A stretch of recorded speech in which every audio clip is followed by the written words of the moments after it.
I need you guys to start heading for the high school. Rescue is on scene. They have CPR in progress for a student. A high school track team practice ends with a 14-year-old girl in cardiac arrest. Kids fall down after the races, sometimes catch their breath, they lay on the ground. But she laid on the turf and her body went rigid. You could just tell something was wrong. Within seconds, Coach Andrew DeHaan was by her side. After speaking with 911,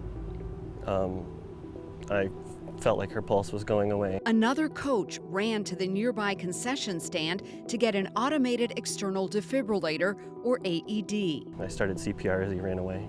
We had to use the AED. For Coach DeHaan, who just happens to be a nurse, a routine procedure on the job became a reminder why it's critical for schools to have a cardiac emergency response plan. It's the first time I've had to do it outside the hospital, I must say, and on a 14-year-old athlete.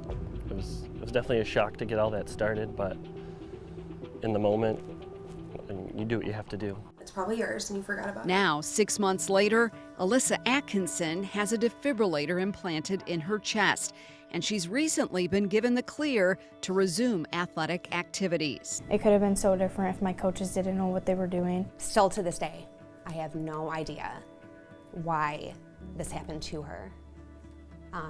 We've had everything from MRIs, scans, EKGs, echoes, blood work, and they still cannot find a reason why this happened to her.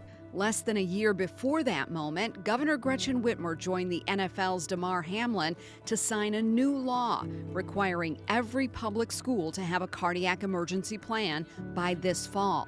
It followed Hamlin's on-field cardiac arrest. Democrat John Fitzgerald was one of the lawmakers behind it. What we really find is that this is something that schools have been preparing for decades. They've acquired the AED, they've acquired the knowledge, but to then actually put that in one place in a cardiac emergency response plan, to train for that, to be familiar with what will happen in that event, that may not be as formalized.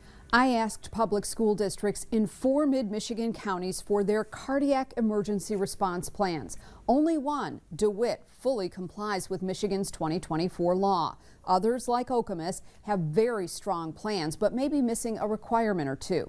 However, just because it's not on paper doesn't mean districts are not ready.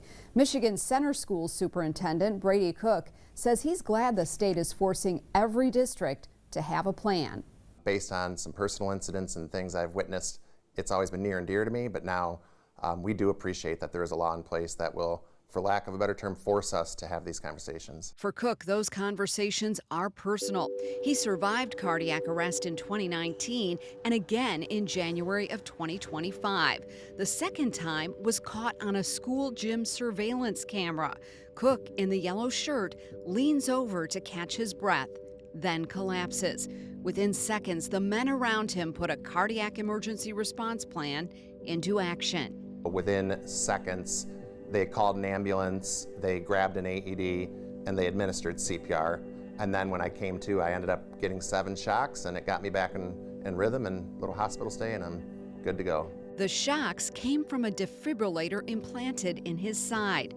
If it failed, one of the men had already retrieved an AED from just outside the gym. A very common thing is when someone goes down, a lot of people think it's a seizure, or they think the person passed out or something, not knowing that potentially the heart has stopped and oxygen is not getting to the brain.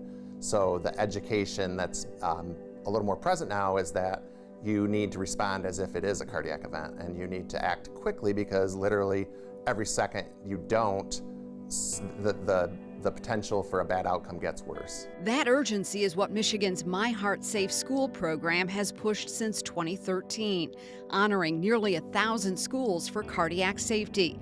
With many schools already prepared, the Education Department will not be enforcing the new law. It's strictly an honor system.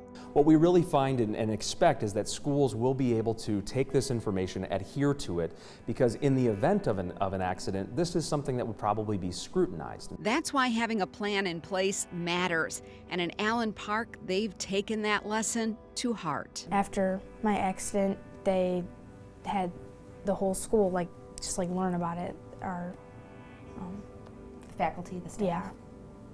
Just like teach them. And she's been amazing. Watching her recover from this, I almost take inspiration in her.